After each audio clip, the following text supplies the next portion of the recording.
Melihat Yogyakarta, bagi saya sejak dulu kala, saya selalu melihat Yogyakarta adalah City of London-nya Indonesia. Ada kegairahan dan semangat pembaharu selalu ketika mengingat Yogyakarta atau ketika sedang di Yogyakarta. Secara pribadi, bisnis saya saat ini 60% pendapatannya terbesar ya dari bisnis yang dibangun di Jogja. Sehingga bagaimana saya tidak mencintai dan menghormati Jogja. Belum lagi kesukaan saya akan sejarah. Belum lagi sebuah peristiwa besar terjadi di kala usia saya 30 tahunan. Saya ke Imogiri, ke makam para raja, yang ketika saya datang waktu itu sudah sore hari. Ternyata saya tidak boleh masuk hari itu karena biasa yang masuk hanya raja di hari itu. Saya berdua dengan sahabat saya hanya duduk-duduk santai di sekitaran yang 30 menit kemudian tampak banyak rakyat sekitaran yang hadir memberikan bunga, sajen, dan makanan kecil di pintu masuknya. Sang penjaga pun tampak kaget karena kebiasaan seperti ini biasanya sang raja atau ngerso dalem akan berkunjung. Kok nggak ada yang ngabari? Mereka dengan sigap langsung berdiri sikap sempurna, berjaga dari sebelum maghrib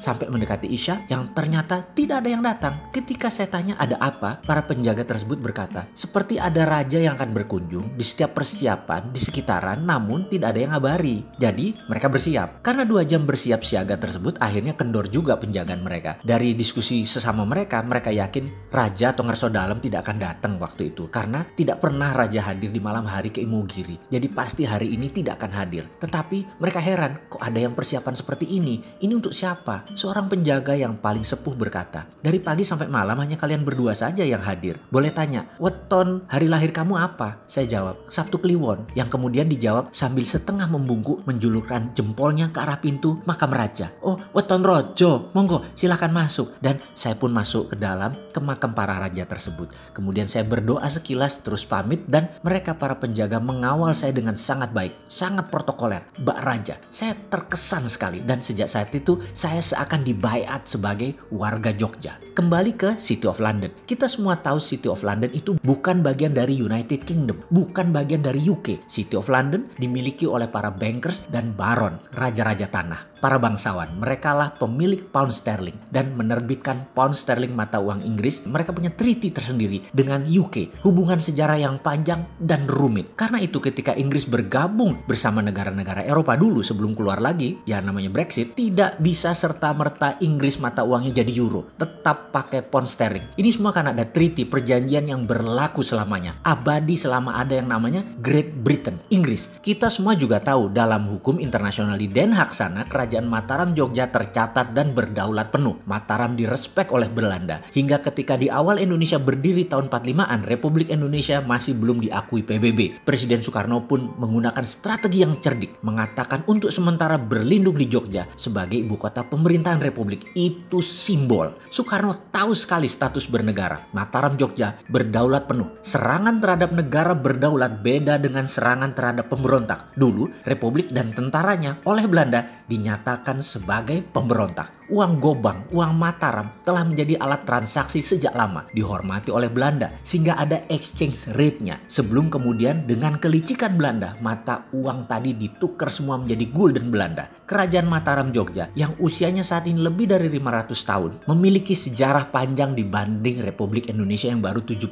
tahunan. Perlu dicatat, dukungan Yogyakarta di awal kemerdekaan adalah sebuah pengorbanan luar biasa dari seorang Raja Hamengkubuwono ke-9 dengan mendukung penuh NKRI. Bahkan APBN 3 tahun pertama pemerintahan Republik yang masih muda kala itu, kontribusi Mataram Jogja banyak. Hingga saat ini Mataram Jogja mendukung NKRI secara utuh. Di belakang hal itu tidak pernah ada penyerahan secara legal bahwa tanah Mataram Sultan Ground dialih tangankan ke Republik Indonesia. Kesultanan Mataram Jogja sekuat City of London di mata internasional. Semua itu tercatat dalam Sabdo Tomo 1, 2, dan 3. Mataram Jogja punya sovereignty, punya kedaulatan yang kuat. Beda dengan provinsi lain karena itu Jogja disebut daerah istimewa. Saya yakin suatu hari Kesultanan Mataram Jogja atas nama bangsa dan negara Nusantara akan turun tangan lagi secara aktif membangun NKRI ketika semuanya menjadi kisruh, bahkan berani berkontribusi lebih jauh lagi atas nama perdamaian dunia.